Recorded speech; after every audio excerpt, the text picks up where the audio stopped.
Hello and welcome to another episode of In Conversation with. In Conversation with is a series by Casi where we invite senior managers to discuss emerging issues and understand executable advice. Casi is the world's largest platform for sustainability and CSR. We also run the world's largest volunteering platform with a reach of over 3 million volunteers. My name is Paresh and I'm a member of the board of directors at Casi New York. So before we start for the day, let's have a tribute to Mumbai Police and Maharashtra Police. Dr. Mitesh.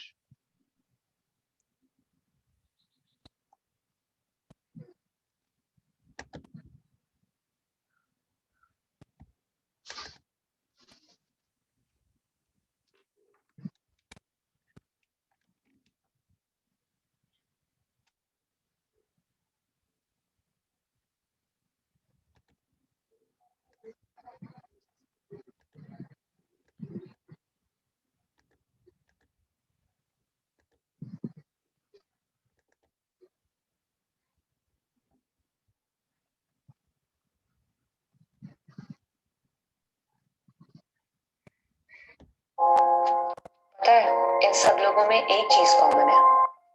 करिए क्या नहीं पता, चलिए एक hint देती हूँ, ये सब आपके परिवार से जुड़े हैं। अरे फिर भी नहीं पहचाना आपने इन्हें? चलिए कोई बात नहीं, वैसे भी ये लोग पर्दे के पीछे ही तो काम करते थे। इन सब की डेथ हो गई है कोविड से, ताकि आप और आपका परिवार सेफ रह सके। और यही तो है परिवार का मतलब, अपनों की रक्षा करना। जो हमारे लिए जान दे सकते हैं वो अपने सगे नहीं तो फिर कौन है?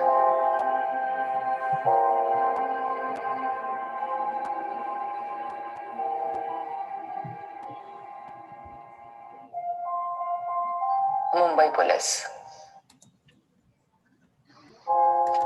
पता है इन सब लोगों में एक चीज कॉमन है। गेस क्या? नहीं पता। Thank you very much for that, Dr. Mitesh. We at Casi salute Mumbai Police.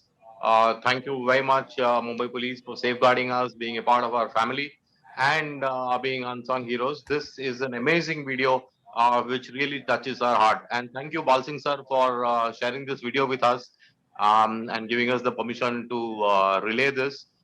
We are very proud of our police force. So thank you all very much. Thank you all very much. The topic for the day is cyber crimes, cyber security. Before we go on to the chief guest for the day and the keynote speaker for the day, Dr. Balsing Rajput, I have a question. This is a short question. I would appreciate if any one of the panel members answer it, a 30, 40, 50-second answer. A small answer, or maybe two panel members can answer it just to start the discussions for the day. So the question is, cyber crime is not entirely related to the cyber security division or the department of the company. You know, every employee, any employee can face an attack and rely the company under threat. So why is cyber crime or cyber security not widespread among large companies also? Why is there not too much on employee education or employee being taught again and again and again, just like how we teach risk, gender diversity, so many things we teach the employees and we keep on hammering the messages. Why is cyber security not in the top 3, 4, 5 things for every employee to be touched? After all, any employee can make you vulnerable. So anyone can take on this. Anyone of the panel.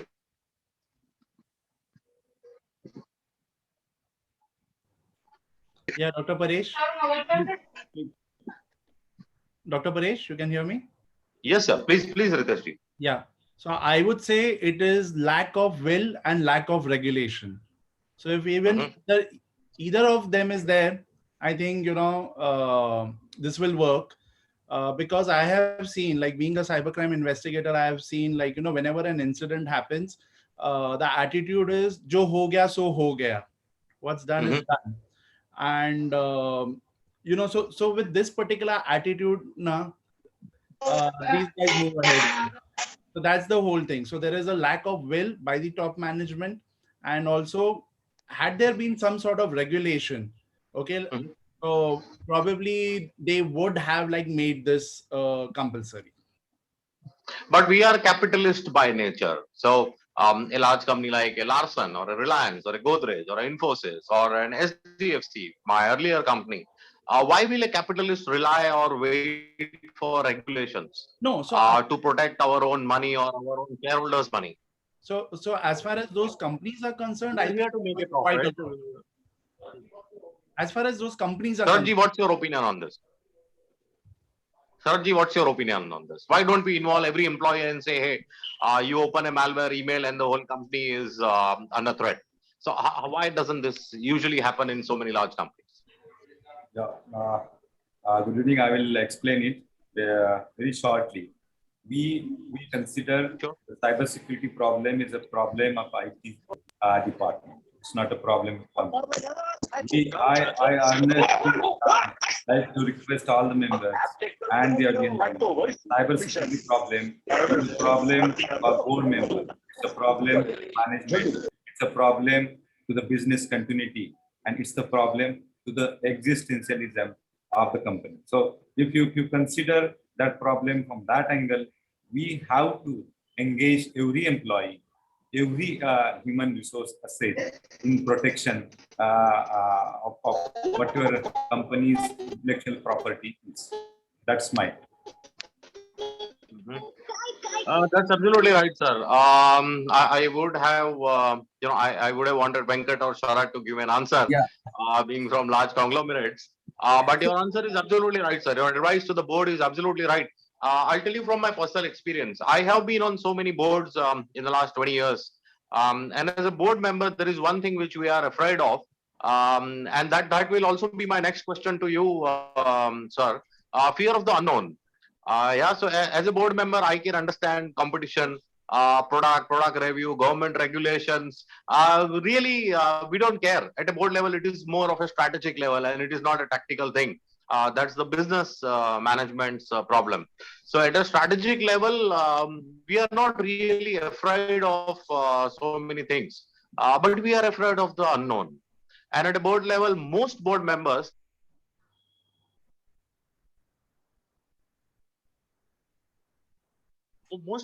don't have a background or IT, and that makes is for board members, cyber becomes something fear of the unknown, that we don't know what will hit us tomorrow.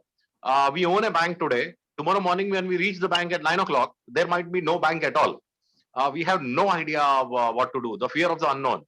So, as a board member, one of our greatest fears is that, and I can speak of scores of my colleagues on so many boards about that.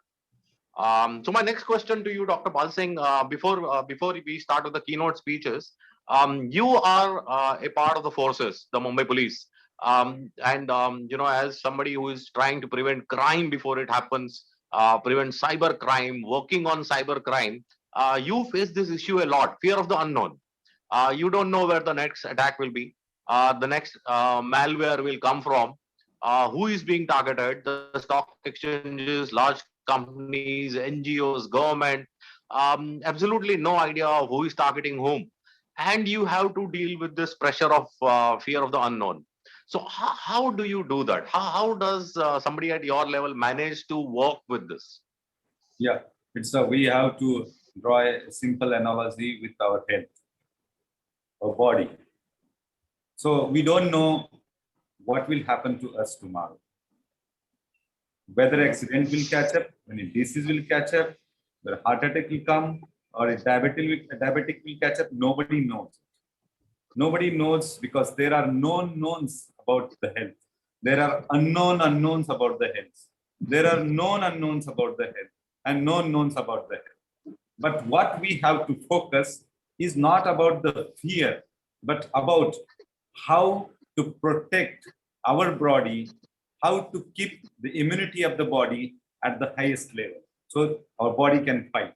It's a simple technique. We are not focusing on what threat tomorrow come, but we have to focus more on what asset we have, what kind of defense we can create, what human resource we have, how we can train them better, so that whenever the attack comes, whenever the crime is going to happen, whatever forces, resources, and arsenal we have, we can best manage it, and whatever that is most essential, we can save from the enemy, we can save from the attack.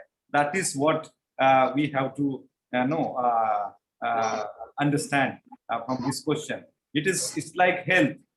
First, save the essential, save the the most critical organizations like nervous system, the respiratory system, the circulation system, and then operate.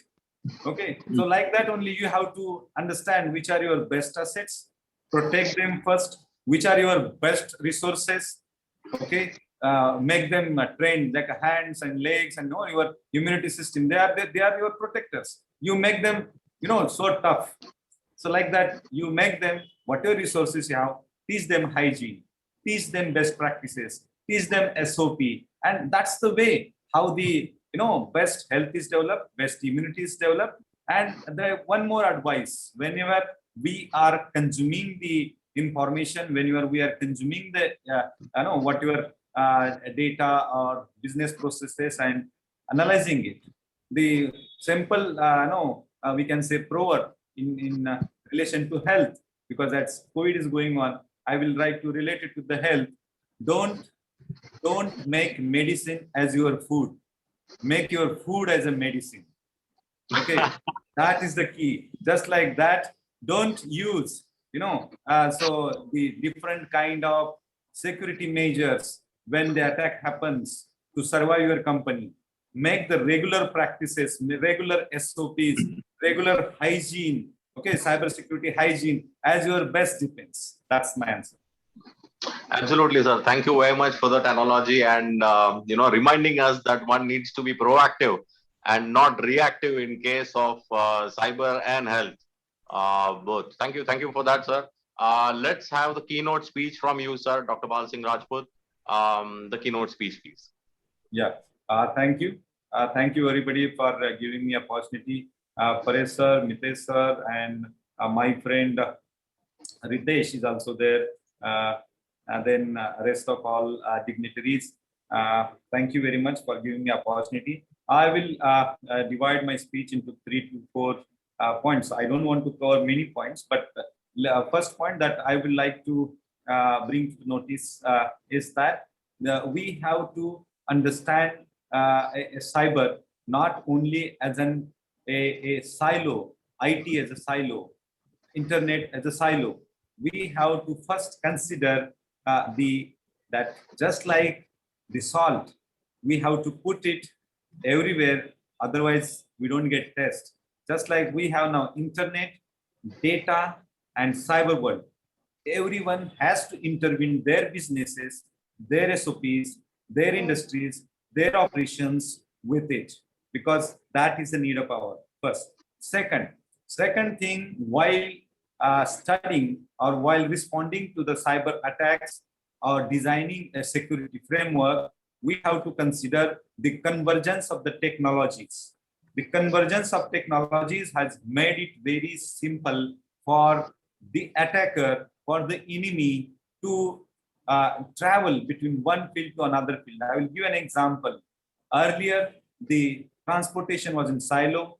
Transaction means business transaction was in silo. Financial transaction was in different silo. Then the entertainment was in different silo. Communication was in different silo. They were not directly connecting to each other. But now take example, your simple palm top device, a mobile device, have entertainment, communication, financial transaction, business transactions, your entire, what we can say, the other applications that actually run the operations, just like you might be having some IoTs or maybe cameras at your company, you are operating from your mobile. So it's just like all these all these sectors have come together on a single device. And due to that, if the device is targeted, it's compromised, you try to understand all these verticals are being compromised. Now, third thing that is important, that all these things have to boil down to a data. So data is now the base for operations, also for communication, transactions, transportation, whatever. Now everything has boiled down to data. And now how to access your data is your device. And convergence has brought all your data, all your operations on a single device. So threat has multiplied. Attacker have very simple route, just compromise your device through different kind of tactics or maybe strategies, TTPs, we call it technique, tactics, and practices. So use that and compromise it. So these are the three, I can say, basic hypotheses we have to consider. And then we have to understand that fourth thing is the disruptive technologies. That because it's a moving target. Today, you are designing a security framework or you are buying technologies for X kind of your operations having XYZ technology. Maybe in 8 days or 10 days, you know that different technology has come, and that is the best one we have to implement in your company. So it's a moving target. The disruptive technologies have disrupted the way the conventional business was happening, conventional processes were there, or maybe whatever the operations of the companies were there, has changed. We brought it on IT platform, but the IT platform and different technologies are changing within a span of normally within a span of 3 years. So you have to entirely overhaul the technological platform, and that basically cost you, and that basically is a moving target and difficult to chase. This is the fourth thing. So advanced technologies, like now the fifth thing is that the complications and non-visibility and the unknown factor, what Paresh sir mentioned about the, suppose take an example of a technology like artificial intelligence. Even the makers don't know after the matured AI what kind of algorithms that AI is running with, how which particular suppose neural network of that AI has gained a specific strength. So they also don't know because it's self-tutored AI. Then the maker also don't know how AI is now tweeting once it is matured to itself. Encryption technologies. We don't have answer to it immediately unless until we have sufficient computational power. So that is another thing that we have to keep in mind. So different technologies like 5G technology, now once it comes, it is going to change the way we are doing the businesses. So these are the new upcoming technologies and its complications, how it is going to affect the legacy technologies is the fifth factor. The sixth factor is that the future attacks. The nature of attacks is also changing. It's not a simple just to, script. It is a thing that they just want to penetrate and make you feel that your computer is hacked. Here, the organized gangs have come up. Now, for example, the banking and financial sector is facing the gang like Lazarus. So Lazarus are, having the softwares like, Juice or maybe a Spy Eye, like a JetBot. They are using such kind of, the high-end malwares. They are draining the banks. Take example, what happened to the Cosmos. They drained 92 crore rupees within a span of 8 hours.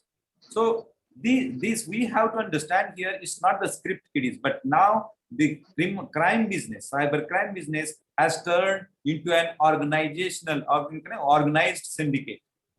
A simple fishing thing people used to call and fish, now it has turned to an organized syndicate. You might have seen a web series, Sabka Number Aayega. What it tells that everyone will be cheated because it has turned into a monstrous organizational syndicate. People, thousands of people coming together and running the syndicate as like a company and targeting the gullible people. So this another aspect, who is now coming to business. Second is a state-sponsored organizations. You see, what happens? India has a peculiar geopolitical positions, and India also have a peculiar threat considering its geopolitical positions. And from that angle, India is facing the threats from such nations. Take example from the west of India, we are facing information warfare, information manipulation. Then presently for last 2 days, there has been operations about loan apps. Loan apps, Chinese companies, Chinese nationals are running a huge syndicate of loan apps and extorting the people. This is a state-sponsored activities to basically, to basically destroy your economy or maybe shake your economy and just like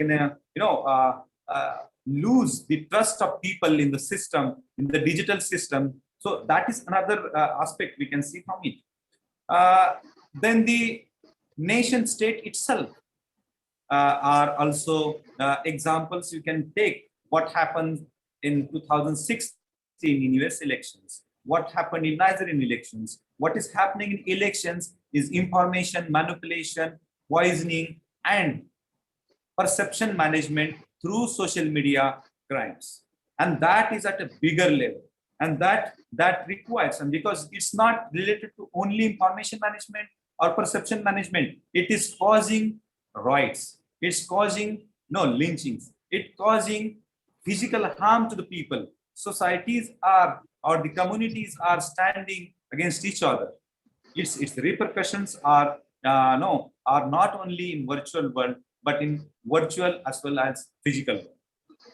The sixth important thing is the worrisome trend that we have seen is which sectors are now being targeted. The healthcare sector was not the target earlier, but now you might have heard that the companies which are producing the vaccines, they are being under attack to steal their IPs, to steal their data. So they are now we can say organized syndicates are targeting the healthcare sector. In the last few days, I think so. We have two examples. One in Mumbai, the hospital, its system got encrypted with the ransomware. So earlier we had not faced. We might have heard news from Germany also, which is in the public domain, that their hospital in Germany also got such kind of ransomware attack. So healthcare sector was not earlier a target, now it's a target. Then cyber physical attacks. We were considering earlier that virtual world is a virtual world and nothing or direct relation with the physical world. But it is a myth. What happens in virtual world can definitely harm you in physical world. Take example, US pipeline attack the last month. It have repercussions in your physical world because it can disturb your physical life. You will not get gas. You may have to face the hardship. So it's not a virtual thing. Now it has turned out to be a cyber physical thing. With the increase of IoTs, every operational technology you are using in manufacturing or maybe in industry is going to be targeted, and all that attacks are going to be cyber physical. Then the banking and financial sector, the motive. Now what we analyzed in my PhD also, I analyzed that data from 2002 to 2016, that 60% of the crime, cybercrime particularly, are for the motive of money or illegal gain. Illegal gain may not be directly convertible into money, but if you acquire the data, you acquire the control, you get some kind of gain. That is the finding I got. So the another seventh feature is that the future attacks, how attacks have we can say matured. You say the example of APTs, advanced persistent threats. This kind of malwares are sitting for years doing espionage, studying the platforms, and then sending the information and disturbing what your objective was of that malware they are achieving. This is very advanced stage, or we can say mature cyber attacks. Then we have seen the deep fakes.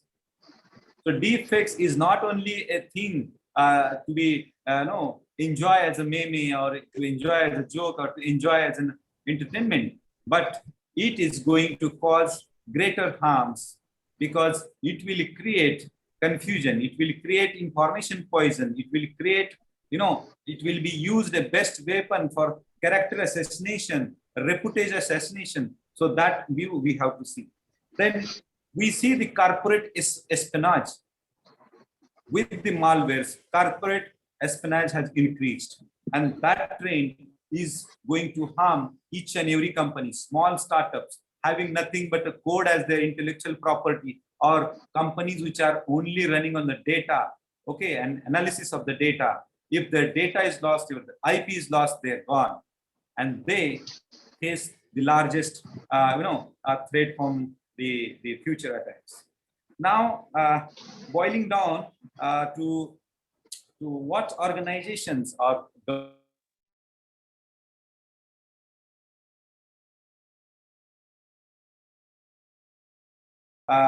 working on four things. One is building a regulatory a framework.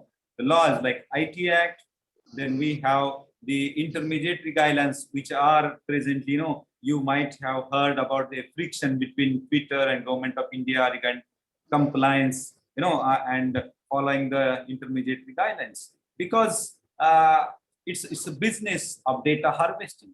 No one wants to leave the data harvesting, for free.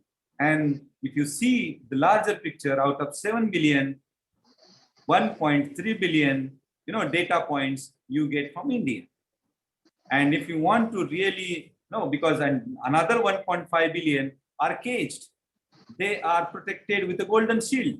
You can't get data which we want from that part of the world. So everyone is pouncing on a free farm where data can be harvested freely. And so is the resistance from the MNCs, particularly regarding data protection bill. Then we have the regulatory organizations are being built up to regulate, maybe self-regulate, or maybe a institutional regulation that is being planned and is coming up. Then the institutional arrangement from cybercrime investigation, maybe cyber attack prevention, or maybe information dissemination about threat intel like CERT, like National Critical Information Infrastructure. Then we have IC4 project for cybercrime at national level.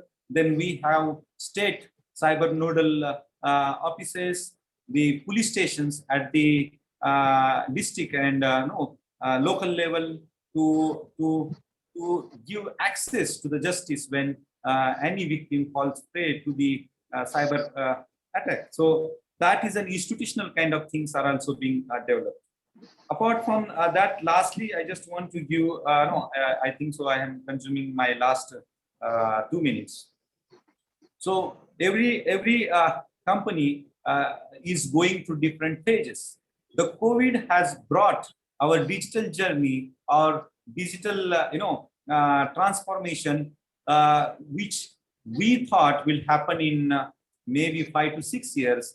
We have to have bring that change within 1 year. We have to now. These conferences were not happening in this way, where they used to happen physically, but now it has forced us to come on virtual platforms. Many companies have been forced to work from home, work virtually, and this digital journey, abrupt digital journey in 1 year, has basically you can buy technology, but you can't train a person in a day. You can't bring wisdom in a day with the wisdom regarding cyber hygiene, the SOPs, the best practices, what to do, what not to do. It requires time. It requires a certain kind of experience to get the maturity and then the wisdom. So that we are not having, because our journey of adaptation is abrupt. Then the maturity model that we are seeing is that earlier, most of the sectors, apart from banking, financial, and the companies which were working in internet and maybe e-commerce, were prepared to some of the attack. But most of the small businesses, medium-scale businesses were unprepared. So I will explain the journey regarding the cybersecurity is in phases. Every company is initially unprepared. Then it becomes reactive. Now most of the companies are in a reactive phase. Then it comes a proactive phase, that anticipating the known unknowns or unknown unknowns, or maybe known knowns, we start to build our system, to procure the technologies, procure the human resources so that we can defend. So that is a proactive phase. Then comes the anticipatory phase. We anticipate the worst will come, the unknown will come. We try to anticipate that fear and build the framework. And the last comes, there are no company who have a preemptive cyber defense or maybe cyber security measures available with them. So preemptive is you just understand that this kind of things will happen and prepare for that. So that is how the cyber security maturity journey of every company is. In the last, I will give few lines. That is my concluding thing from all this journey, is that we should not have aim. Every company, person, or maybe organization should not have an aim to 100% protect or 100% defend every attack, but we should have an aim to have a resilience. It's just like wave. You are going to face the attack. The last attack is not the last attack. You are going to get thousands of such attacks. What you have to build is resilience.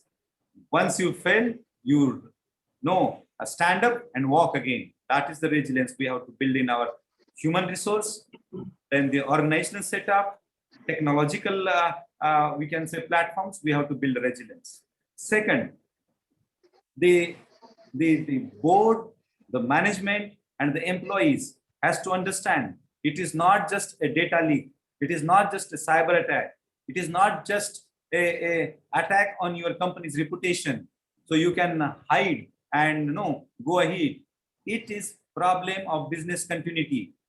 See what happened to Equifax. See what happened to the companies who have lost data. They have not lost only reputation, but they have lost their business continuity, their business, their trust with their consumers, their trust with their channel partners. They have lost it. It's just losing business. So boards, management, and the employee have to take it seriously. Third thing, I told about medicine, that security, you have to imbibe security as by default. Don't use medicine as your food, but use the security practices, hygiene, SOPs as your medicine, because that is going to save. Hygiene and awareness, sensitization is the best thing. Why? Because most of the companies consider best of the technologies, best of the security products are going to save them. No, if you see, most of the ransomwares have actually come to your company through a click by a stupid employee. So we have to consider your most important asset is your human resource. You have to pay equal attention and equal investment on training and sensitizing the human resource. Then the last is insider. Insider threat is the biggest threat.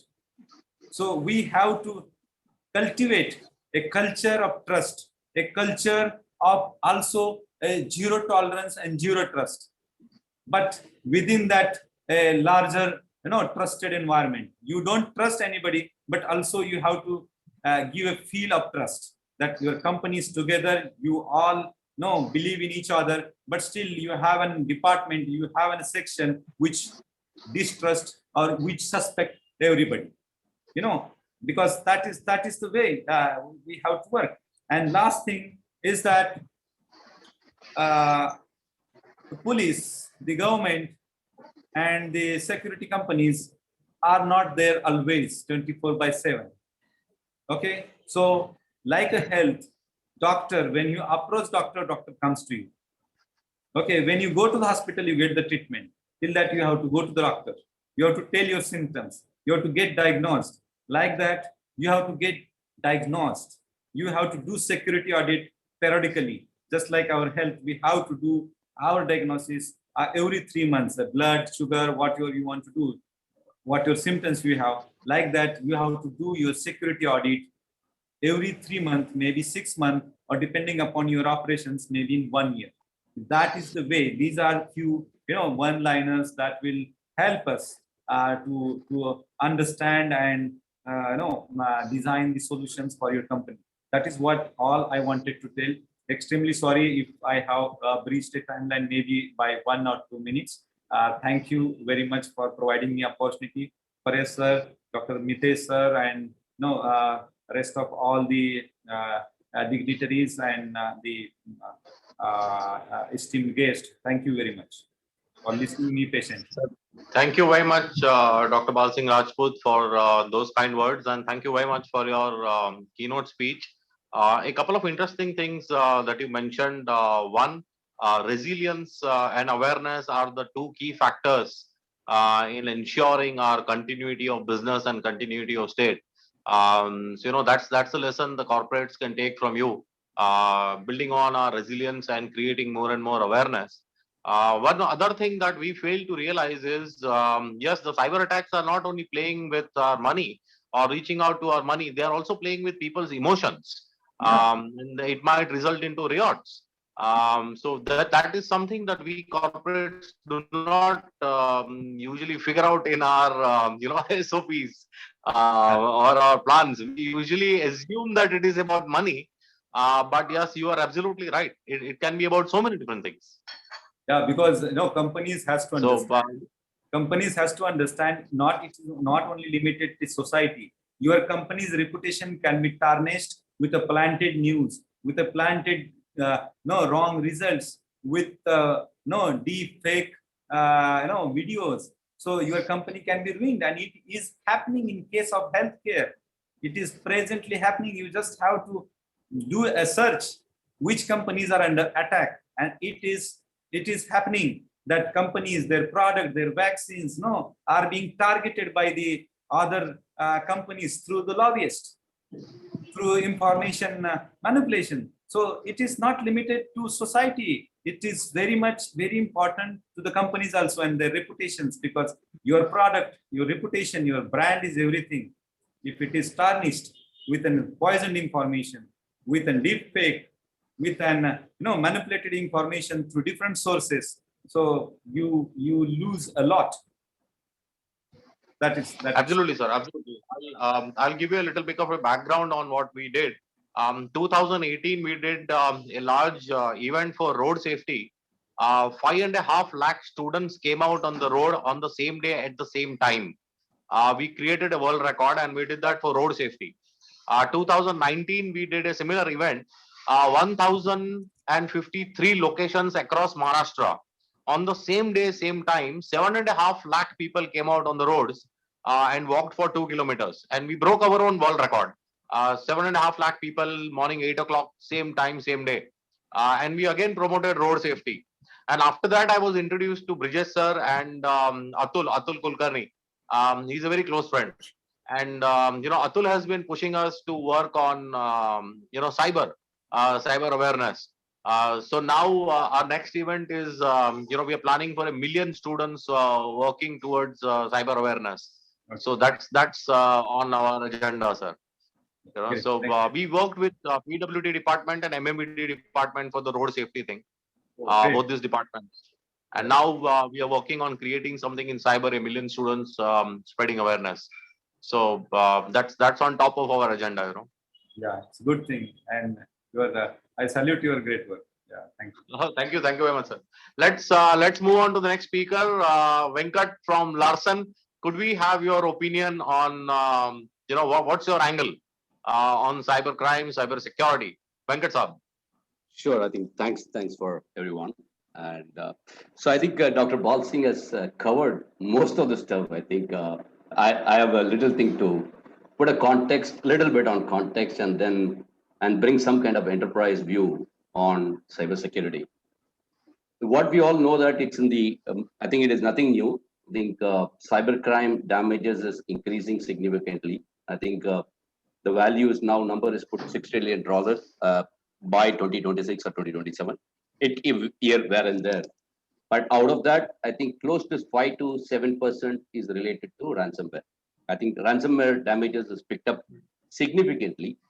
We really don't know whether this is picked up because of parallelly, there is another industry called cyber insurance, which is also picked up significantly from now, I think it is now $10 billion, which were roughly around $1 billion market. Now it is $10 billion market. I think it may go to $25 billion market in the next 3-4 years. These are parallelly happening, and there is a research going on to figure out the ransomware incidents are happening, increasing because of the large corporates are taking cyber insurance to protect and pay the ransom. I think that research is still going on in the market. So right now, it is still under review and research. But these are two parallel activity that we need to put the context that cyber insurance industry is now fledgling, but the challenge they also go through is the small pool of companies going through the cyber insurance. Large corporates are still not getting into the cyber insurance. Similarly, for me, let's say if I want to do a cyber insurance for a project that I execute like smart cities and everything, I've been talking to many cyber insurance firms in India, outside India. They were not ready to insure us from a cyber attack. I think they're still not clear. I think cyber insurance industry is fledgling, but it is picking up at the same time. The ransomware is also picking up. The ransomware model is actually changed in the last 1 year. It's not just the encryption of data, and we also see double extortion picking up. The double extortion is where you encrypt and then siphon the data and leak the data out the market if you don't pay. I think this is actually put the large corporates in India as well as outside India into larger trouble, because encryption alone would have taken to a different discussions and negotiation. But the real leakage with the GDPR compliance and other issues, I think large corporates are going through big challenges. In one country, I think France, they have actually declared not to pay a ransom. I think AXA decided not to pay a ransom as part of the insurance coverage, and only in France, not across the globe. But that actually created AXA into a problem where they also got hacked into that. So I think this actually kind of a lot of I would say the OSINT data profiling that a lot of cyber criminals are looking at it. I think it's a plethora of data available of a company. They spend a lot of time to do a research, and they get a lot of data to find out which one to target, whether this company is taking cyber insurance, whether they have wherewithal to pay the money. It's not like a typical 1 year, 2 year back where you randomly choose a company and target. But here, I think a lot of recon is profiled, is done, and they know exactly what they're targeting. I think that is a big difference that I see in the last 1 year. And they know whether this company would be capable of paying those ransom. And also that the cyber insurance is there to support them to pay the ransom and negotiate, because the cyber insurance industry is not just paying a ransom. They also help to negotiate through a third-party agency to negotiate and pay. That is the one trend that I think it's an alarming trend that I see globally. The second is also that it's kind of the industry itself has become like a typical corporate, where you can take a service from anywhere you want and pick and choose the service, like malware as a services. The one thing that I think malware as a services and command and control as services is all there for a while, but call center as a services actually picked up. I think when you try to negotiate with these ransom guys, you put a call center guys in front of them to negotiate, to start the initial negotiation. I think that actually it's a completely different typical enterprise services where you have a BPO call center services happening, and so it's become little what do you call integrated game that actually it's actually it's a difficult area to look at it, not necessarily a targeted one, but also the service is also spread across globally, and everyone plays a unique role in managing these services, right from call center to thing. Like Dr. Balsing said, I think the typical attack vector is email. I think that is the most uh, attack vector. But the last 1 year, we also see some kind of VPN because of work from home model. I think VPN is also getting targeted as part of the initial attack source to get into the network. Beyond email and web servers and password spray, I think VPN, because of vulnerabilities in the VPN like Pulse Secure and other VPN, this has become another target for attackers to come in. Uh, Beyond that, I think the traditional email is picking up.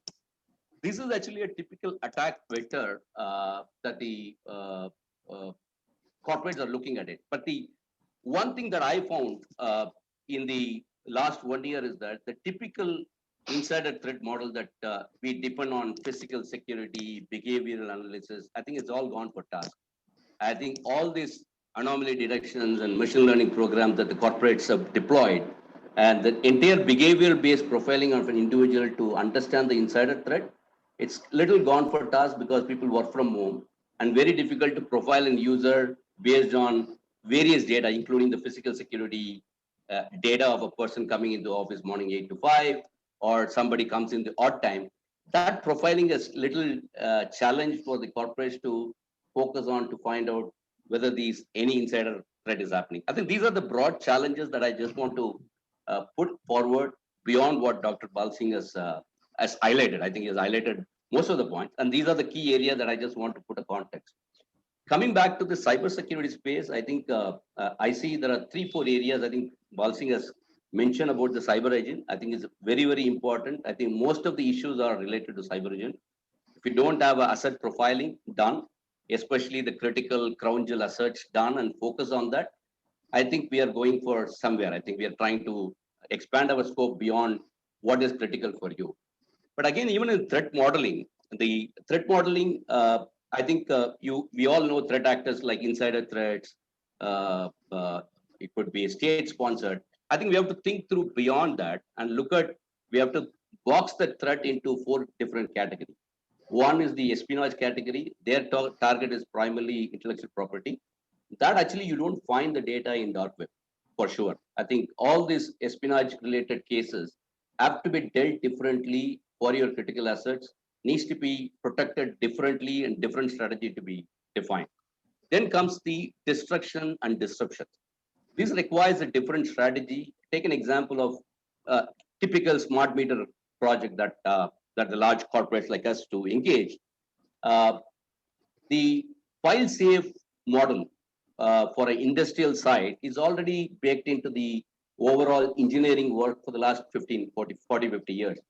Any plant you take, it's designed for fail safe. But the software developed to automate is not designed for fail safe. I've seen quite a few software running these systems are not designed for fail safe. So if you try to automate this entire process, if your software is not designed for fail safe, then you are in trouble. If your threat profile is related to destructions beyond security, I think fail safe is one of the area that I think is critical for a large industrial side to look at it, not necessarily on the plant side, including the software side. Disruptions, I think we all know. I think all the services like denial of services, I think it's another vector. We are talking about cybercrime, I think primarily on the financial motive.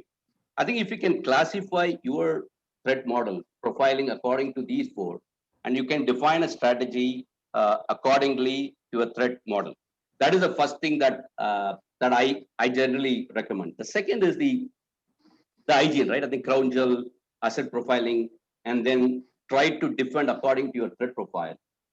The where that I see a big gap and is the cyber risk management area, where see 50 years back, I think interest rate risk, liquidity risk, market risk, credit risk, they all gone through different challenges. Then now they know how to measure the risk.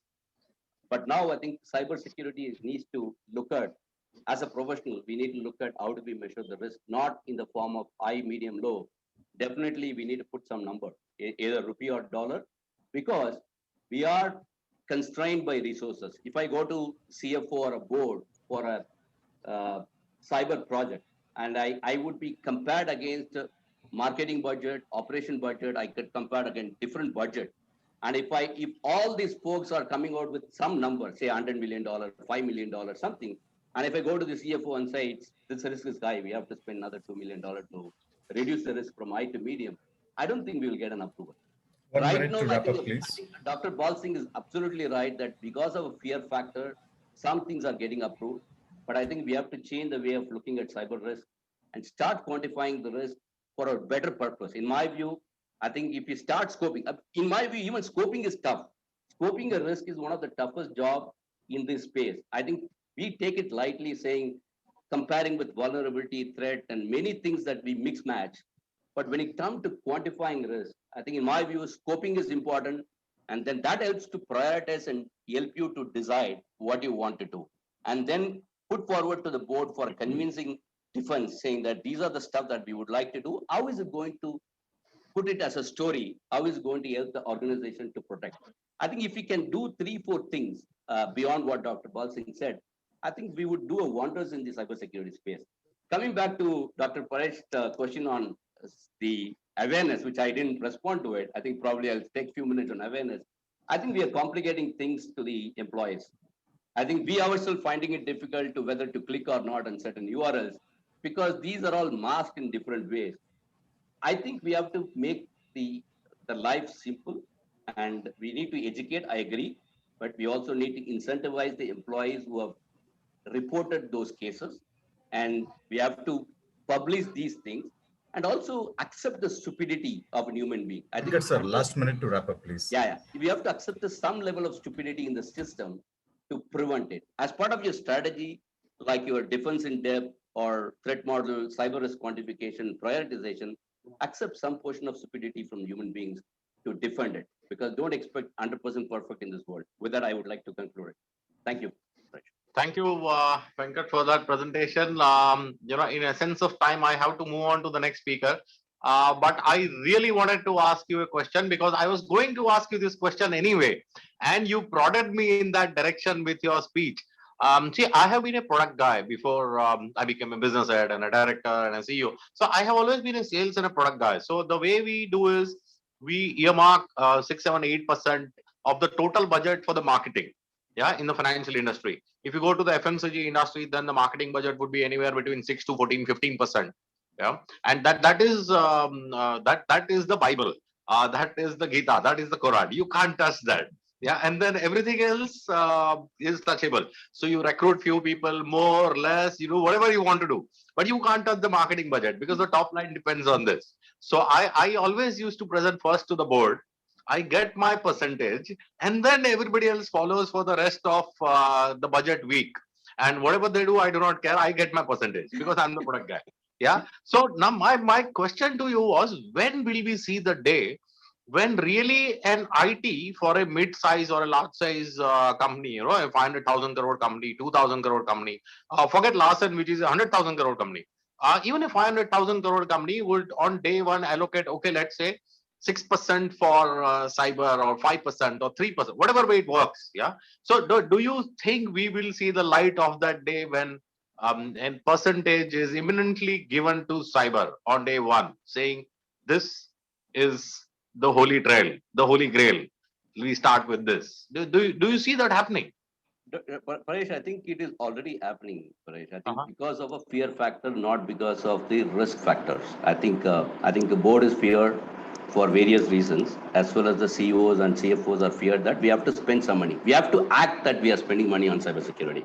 Whether we are spending on the right stuff is still a question mark. We need to spend. Like EDR comes in, we go and propose it. I think so. Okay, every company is actually my competitors are implementing it. Let's go ahead and implement it. I think this is the model right now we are running it. I'm not painting the brush across the board. A lot of good companies, I think, started looking at the prioritizations, and then the risk budget is going beyond 10% because their protection, what they're trying to protect, the value that they're looking at is they were able to value those entire assets, and there's a potential revenue that they're going to generate over the period of next 5 years. They have a projection like your discounted cash flow that you project the revenue, saying that this is the revenue. Instead of looking at asset right now, what is the value of the asset? You project that value of the asset over a period of 5 years. You get the funding for that accordingly, and then present to the board. I'm sure, I think you will get an approval because the prioritizations for a CFO, I told you, right, initially for a CFO to prioritize, person won't be able to prioritize based on high risk and medium risk. Whereas the others, like you said, marketing, everybody comes with a budget saying that I'm going to spend 5 million to generate a revenue of $25 million. That is very clear and evident for somebody to. Now, Venkatji, I have a follow-up question for you, but let's move on to Ritesh. If time permits, I will come back to you with a question on how well equipped our smart cities are for cyber threats. So that is the question. If time permits, we will come back to you, sir. Definitely. So, Ritesh ji, welcome to the show, Ritesh ji. Thank you very much for being here. We would like to have your angle, Mr. Ritesh Bhatia. If you can start with a question. Ritesh ji, are you there? Yeah, I'm there. Oh, okay. So my question is, I was reading the World Economic Forum report, and less than 0.5% of cyber criminals are caught. Less than 0.5% are ever caught. Really, I really don't wish to go on to my next statement saying it makes an illustrious career. If only 0.5% people are caught doing a crime. So let's start with your opinion on that. Okay, so well, this is what I like tell my friends. I think I'm on the wrong side of the cybercrime. Rather than doing investigations, I had I been on the other side of it, of course, I would have landed into the jail. There are no two doubts about it. But at least I would have gone. I would have gone in my Maybach, to the jail, something like that. So I'm definitely on the wrong side. But of course, as my mentor always says, like you need to do what gives you good sleep. And so I'm happy where I am. And yes, given the kind of the space that it is, the cyberspace, so this is like Balsing sir rightly said that this is an organized crime now.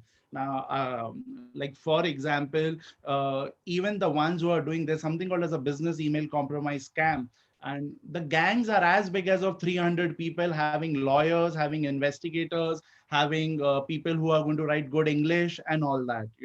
So that is one thing, and so the geographical thing is definitely one part of it. The second is the way the money moves. It moves so quickly, whether it is digital India or whether it is Swift.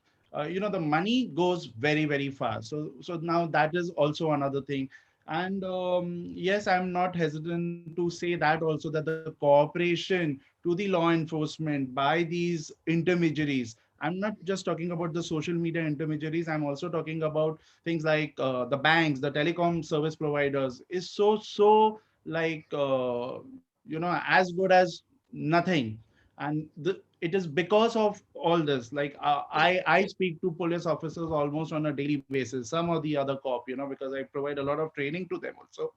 So they say, I mean, it's just this lack of support from all these intermediaries which is creating a problem. So, Paresh sir, firstly, many thanks for inviting me to this forum. And Dr. Rajput sir, thank you so much for your wonderful speech. And hello to all my co-panelists. I'm going to follow what you had written in the email, that you would prefer a presentation which should not be more than 4 slides. So please allow me to do that. And you also said that you should finish it.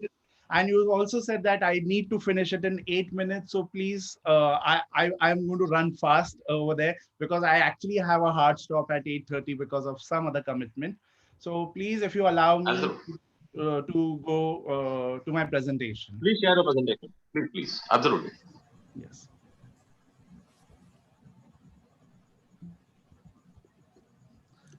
Do let me know when you're able to see it, please. We are able to see it. Okay, cool. So the slides are 6, but the actual content is in 4, because I've been told by Mr. Paresh not to exceed 4. Okay?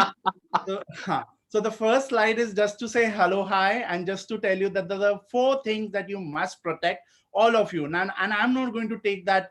I'm not going to go on to the corporate language today. I'm not going to go into the hard, like the tech language. I get bored speaking about it all day.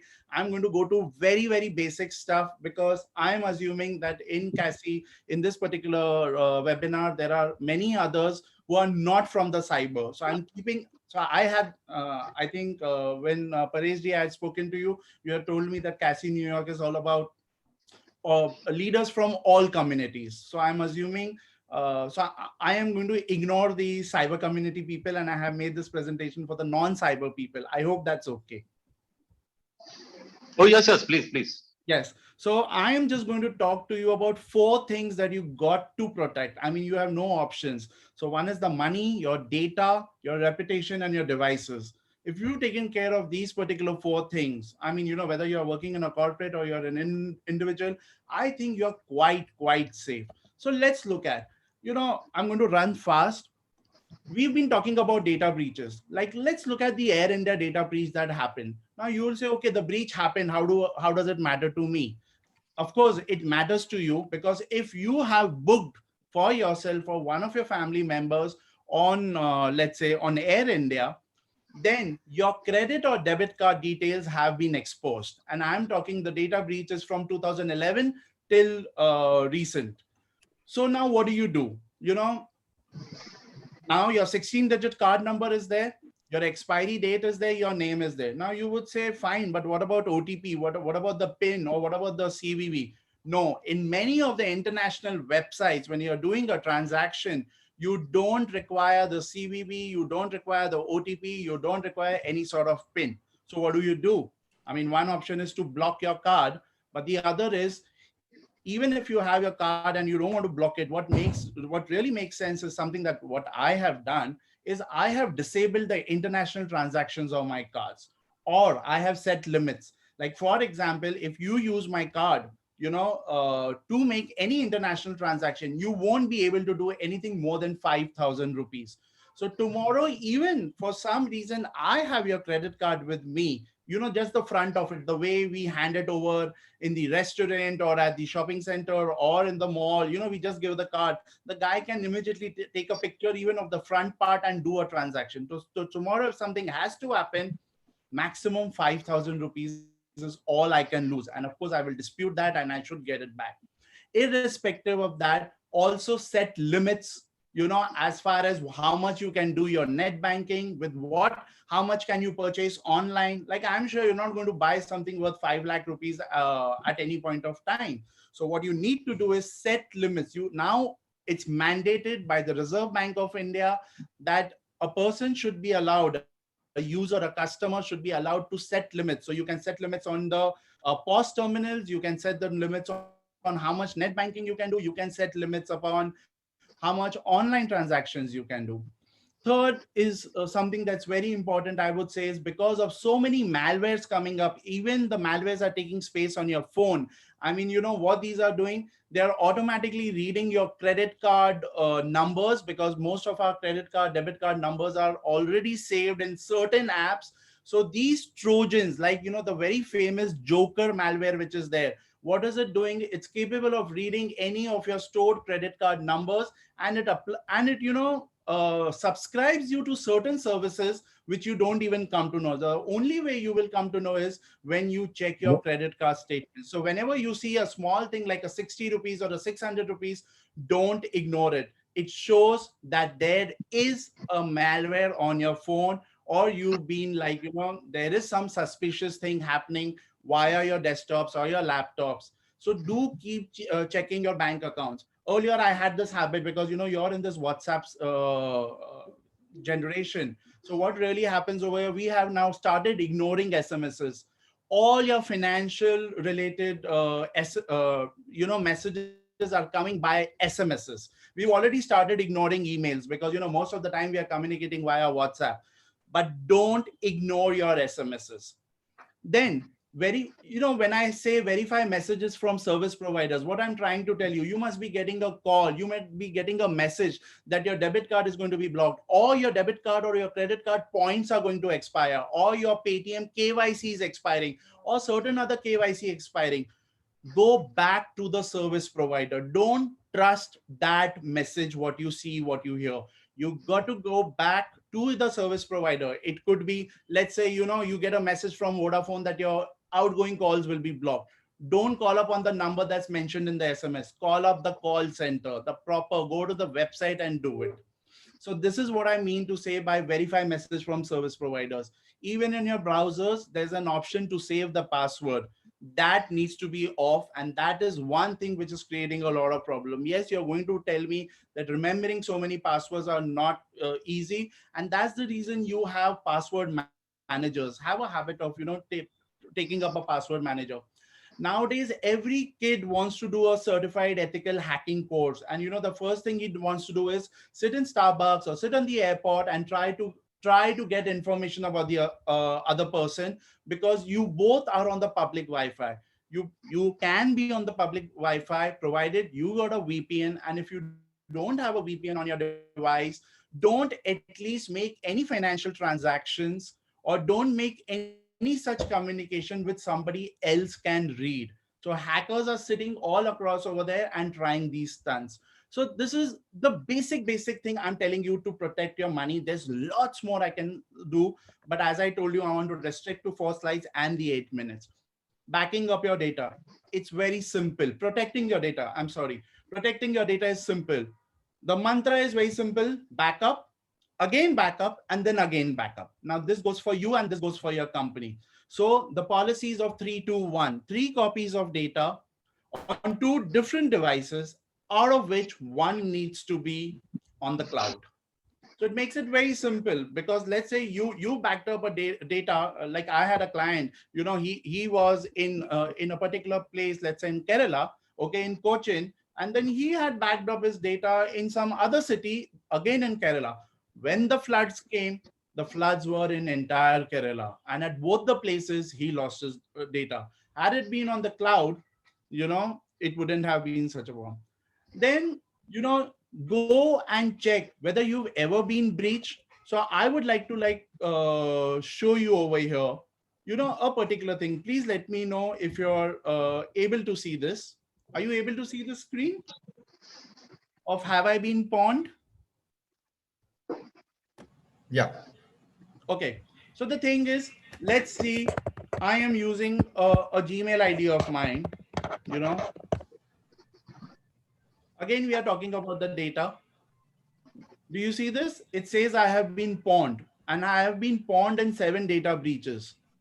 So it shows me where all. So the password that I was using on LinkedIn, that password is exposed. The password that I was using on the Zoom card, that password has been exposed. You now is another service that I was using that has been exposed. So now I need to go back and check, am I still using the password that which was on LinkedIn in May 2016? Am I still using the same password which was on Zoom card in 2018? If yes, I need to change that. And if I'm using that password at any other places, I again need to make sure that I change that. Can you see the other screen, the blue color screen on passwords right now over here? Are you able to see Yeah, this? yeah, we can. So I'm just putting a password which I used to very commonly use, earlier, long back. So I'm just checking if this password has been breached. Yes, this password has been breached 8 times before. So I should definitely not make a mistake of using this password anywhere. I used to use it on like kind of on disposable websites or whatever. So of course it doesn't matter to me. But sometimes you get into that kind of habit. Okay, let me use this password temporarily for something important. And now hackers already have this particular password. So I definitely don't want to use it. So these are the 2 sites which I would want you to kind of check it out. Going back to my presentation. So here I have spoken about backup. I'm also talking to you about how to check if your emails have been breached, how to check if your password has been breached. And I also want to tell you that please use app vaults. Now, what are app vaults? You got on your device, you got your gallery. Imagine, you just leave your device unattended and I take that. Many people have this habit of accessing the gallery of somebody. But imagine if the gallery also was inside a vault, and to access the gallery, you would need a passcode or a pin code. So use your app vaults, because SMSs, your bank apps, and your galleries are some of the most important things. And hence, using an app vault makes a lot of sense. And especially during this particular time, like, I strongly suggest that, if you're a skin specialist, you got to use this, because there are people who are now in this tele consulting mode because of this COVID thing. They take pictures. A woman could be taking a picture of a breast, a man could be taking a picture of the genitals because of some fungus or something, and sending it to the doctor.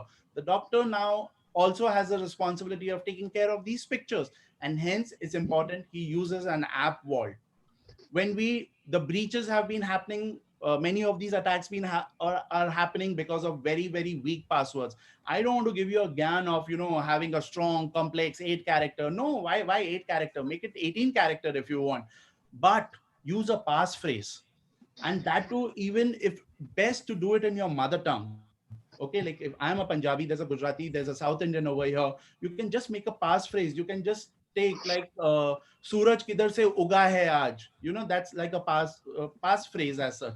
And then play with some characters, throw in some numbers, and just put up a hashtag at the end and say GM. Maybe that could be for your Gmail. Hashtag, the first part remains the same. Hashtag FB, that's for your Facebook. So the first part is what you keep in mind, and you change that like every 3 months or something.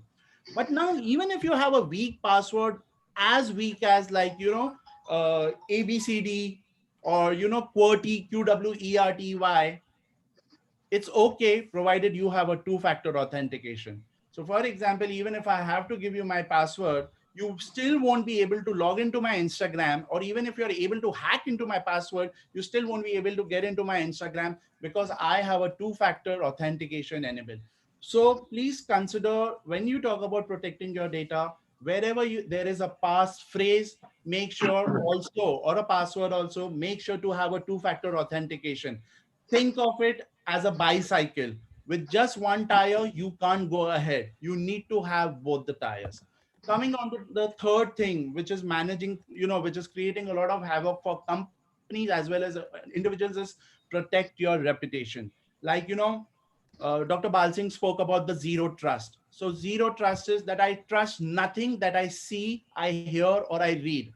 So if I see a video of somebody being beaten up, I'm not going to forward it immediately. Maybe it's manipulated. If I hear that somebody is resigned, I'm not going to believe it till I don't go to the proper channels and find it out. If I read that something, that there is a blast, I'm not going to. So take it this way: somebody comes to your home and says, "Look, your car met with an accident." You don't like immediately go and start calling up the insurance company. "Oh, look, I got a message. My card is blocked. Let me call up my car. Let me give him the details and everything." No, you go and check. So go and check back with your bank. So the way you go and check your car, that is it really happened that my car is being banned? Till then, you don't call the insurance company. Same thing you need to do. Use the pause button. Now, what's this pause button? Where it is? It's not on your keyboard. It's in your head. Like, pause. Wait, do I really need to like this? Do I really need to retweet this? Can retweeting something put me into trouble? Yes, it can. So I better pause. So, we don't have to be like, we need to respond. We don't have to react. So this is the reaction thing. By the way, this line comes from my wife, who's a cyber psychologist. So she always keeps saying that, look, you want, because a hyper guy like me always tends to react. But she says, wait, hold on, pause, respond, don't react, and manage your digital footprints. Whatever you still have, whether it's on your LinkedIn or on your Facebook or wherever it is, go back 5 years, go back when you started. There could be some very, very silly posts. There could be something to do with your kids and all that. Clean it up, because internet never forgets anything. So please manage your digital footprints also. In case if some things go wrong, The first mistake people do is they delete the evidences. Never ever do that. It becomes very difficult for investigators like me, for law enforcement agencies to actually help you out. So don't delete those evidences. Retain those screenshots. You want to screen record, do a screen record. The best is always to save it as a PDF also. Finally, protecting your devices. A biometric lock is a much better thing than a PIN code or a passcode or a pattern, because there's something like shoulder surfing and I can always come to know, okay, what is the code that you're entering. Take some time out and uninstall certain apps which are not used. You really don't need a Jet Airways app right now, correct? Because that itself is grounded. So just offload the app also. And there could be some unfamiliar apps which could be those malwares. So just like remove it out. Antiviruses, whenever it's there on your desktop or even if it's on your phone, have the legitimate ones, because even on the Play Store, like the way on the internet or for your laptops, there are many which are like Trojans. They disguise themselves as antiviruses, but they aren't. So I would always like buy an antivirus and put it for my mobile phone. We are very lazy to update the softwares and apps, whether it's our operating systems on our desktop, on our laptops, or whether it is our apps on the phones. Please do that. That's only and only for the security. Like for my WhatsApp, even if I give you my phone, for some reason, if you know my PIN code, you still won't be able to access my WhatsApp. For the only reason, because my WhatsApp is also protected with a unique passcode. All these phones and all these apps give you that feature. So spend some 10-20 minutes understanding unique features of your own devices and implement it. Don't just leave your devices unattended. It will take me only 5 minutes just to have your device and to install a spyware. And trust me, I can come to know all your passwords. I can check your WhatsApp messages. I can check your who's liked you on Tinder, whom you swept left, right, with whom you're chatting.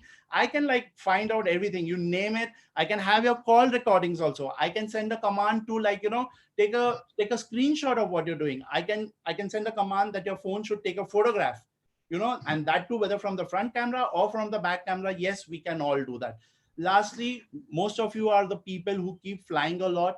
Beware of juice jacking. It's difficult. It's not there on airports, but in certain places, in certain countries, juice jacking is becoming very common. It's nothing but, you just use your cable to charge your mobile phone at a public space. And at that point of time, the other hacker is like, juicing up all your data.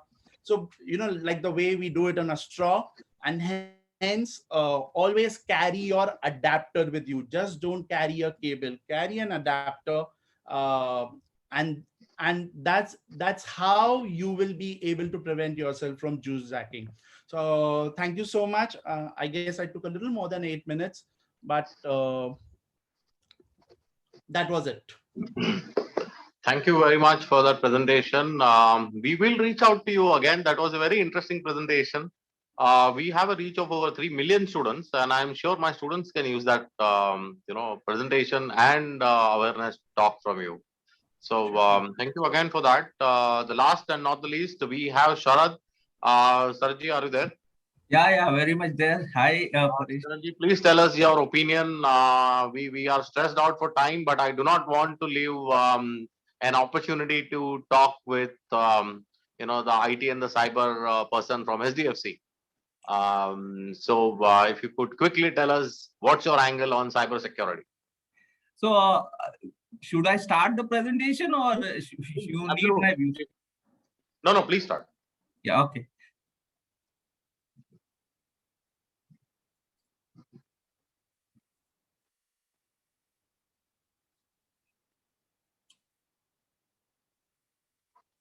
So, can you see my slide? Yes, we can.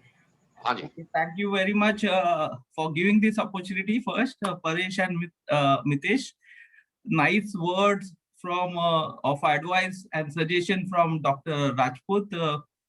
He spoke about data, and I have a tagline on data, which is the last slide of my presentation. So, yeah, I'll be talking about cyber security, and possible ways of how we can future-proof it. It's a difficult world, and it's a tough time for all of us. So I'll take it from here. So we all know the world is changing, right? And every organization wants to be digital. So that's things are happening fast. Some are already born on the cloud. Okay, so if you look at every minute, next Netflix has more than 4 lakh viewers already. Facebook has 1 million users, and the shopping site, if you go to the shopping site, you will find 1 million users shopping. So that's a huge number. Now, this change is happening very, very fast. So if you look at the industry, telephone industry took around 50 years to reach 50 million users, and this time is reducing. So now, if you look at Facebook and YouTube, it took around 5 years, less than 5 years, for 15 million users. And now that entire thing is changing. It's in, we have use case in days. So what is happening? Okay, for this to happen, internet has played a major role. Okay, we have around 5 billion users connected on the internet, and out of this, 50 to 60% are already on the net. They are consuming some services. So what is happening is, with digital, everyone is moving on digital, and everyone wants to be having an advantage, competitive advantage of using digital. But all this comes with a risk.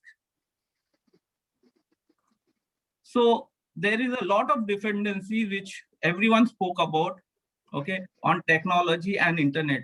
Recently, we saw some incidents also. A CDN player had a big outage, and all like Amazon and other players had a big outage on that. So such things are happening. The new reality is threat is evolving, and it is bringing lot of challenges to us. So let me give you an example of train in Mumbai. Everyone is in rushing. Everyone is trying to get inside the train. Few of them are lucky. They get inside. They have a. They also get a seat to in the crowded train. There are unfortunate ones which don't get into the train, and there are few meet with a fatal accident also. So same things are happening to the organization. If you look at it, all organizations are rushing into digital, okay, without protecting their assets. They are always on the treadmill, and this can be seen by the number of incidents and breaches which are happening worldwide. COVID also has pushed the digital transformation at a higher levels. Ransomware has taken a new route and a new flavor of blackmailing and exploitation, right? So IoT, there is a prediction that by 2030, we will have around 91 billion IoT devices, and they will be connected across, and they will be talking on the network. So that's a huge number. And then finally, you will have privacy, which is also at risk. So there is a thought which I would like to share. Technology alone can't solve this problem. So everyone has to understand this and then decide your next steps. So you have to build strategies which are short term and which are long term. So I'll just brief you about the key strategies which are short term and low hanging fruits. The first 4 are the organization which can build. The other part is outside the organization, which depends on legal and regulatory framework, and they will require that support. The first key one is about asset. There were people who just spoke about asset. It's a key thing in any organization. So if you have proper asset management, if you know your crown jewels, you can protect it better. Second one is about identity and access management. So we have to have a common source, a single source of truth. So if you have a single source of truth like a HR system and you integrate with the identity management, you can provide a right level of access to all users. So this is key to providing access to the assets. The third most is we need to ensure that there are proper toll gates on systems. So if we are launching some application, you are launching some product, you are launching some systems, you have to ensure that there are toll gates, there are checks, and then those are tested regularly. The fourth part is about insider threat. We spoke about it, but few of them are about shadow IT. We normally see there are lot of people, ITs within the same organization, and they have a huge level of accesses. So we need to monitor those. We have to control those access. Those are key for any, because they will have a lot of data with them and they can misuse those data. So one is shadow IT, protecting from data leakage and phishing. Fifth point is about third party. It's a major risk. If you look at any organization nowadays, they outsource so many things to third parties. Second is we are also dependent on ecosystems, right? We as the insurance players are also dependent on bank. We are dependent on other ecosystem like cap aggregators, policy bazaars of the world.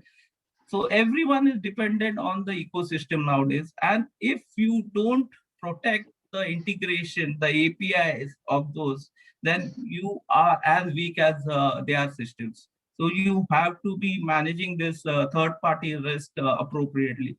And the fourth one is there is an expectation from the regulator, the legal body, and the government also to actively support the organization if they are breached. Normally, what happens is it is left to the organization itself to recover and run.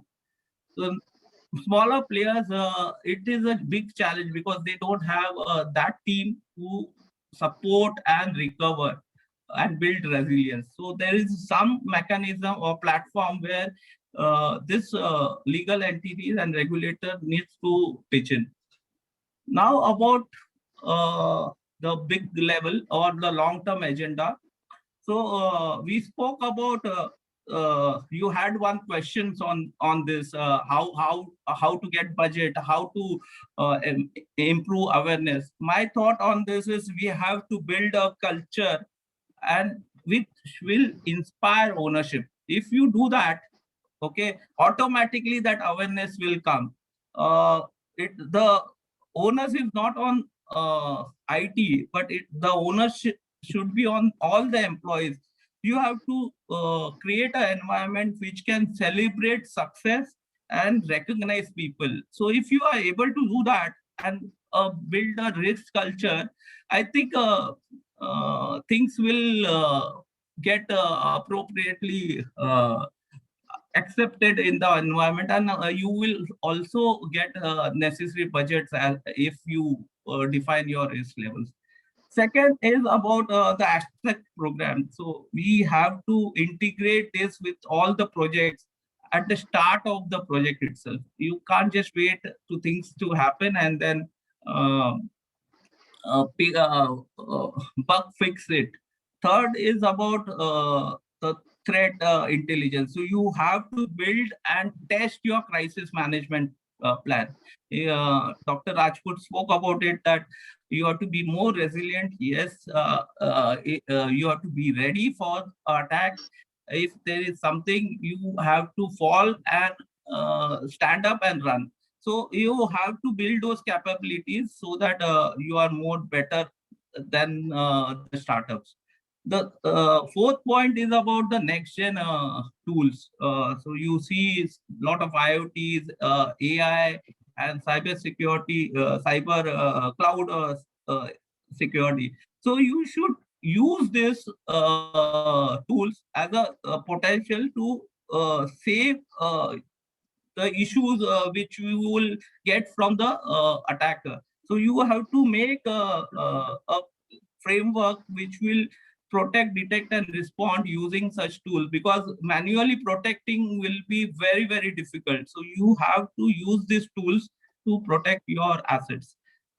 Fifth one, we have to ensure that data security and privacy is the topmost priority with the focus on the customer. So if you do that, I think things will fall in place. And the sixth part, which I told you, fifth and sixth, is about the external entities, data sovereignty, and national accountability. So you have to, there has to be a role played by the regulators and the government to ensure that there is enough data within the boundaries, and that data and the culprit who is misusing that data, we should also have reachability to that, and those should be actioned. So if we are able to do this, I think this world will be a better place and a better operating environment, so that everyone can contribute. So that is all about it. I just want to leave a small thought. Uh, what I believe is data is a soil. Okay, if you think data is a soil and it's your soil, you will surely preserve it, protect it, and also think of cultivating it and make more money. So thank you, everyone. That's my view of looking at cybersecurity and future proofing. Thank you, Paresh. Thank you, Sharatji, for that insightful presentation. I really liked your slide where you have those six strategies, 3 insiders and 3 outsiders. We would definitely like to call you back for a deeper session on that strategic slide. Thank you very much. It has been an amazing session today. 90 minutes, we have a hard cut of time, but if every speaker is so good, then guys, it's not really my fault. Thank you very much. This is a 2-day session. In case you are not aware, today and tomorrow. So tomorrow we have another set of 4 exciting speakers on the same topic, same time, 7 o'clock India time. This is day 1. Tomorrow is day 2. Thank you very much again, everyone. Thank you, Rajput sir. Would you like to say a few words for the end of the session, sir? As a takeaway for all of us, sir. It was a fantastic session, and I really thank on behalf of all the speakers because you organized in a 1 hour spirit. Most of the topics that are pain points are covered, and it's the best way of sensitization. You have streamed it live on the YouTube. That will be serving the purpose for a longer time. Thank you very much for providing opportunity and doing a noble work of sensitization and awareness regarding this particular topic. Thank you very much. And I say best of luck for your future endeavor and whatever work you are doing in this regard through Casi Global Net. Thank you very much. Thank you, sir. Thank you very much. Thank you, our viewers. Special thanks to all our viewers and Balsing sir. Thank you very much. Jain sir. Okay. Thank you.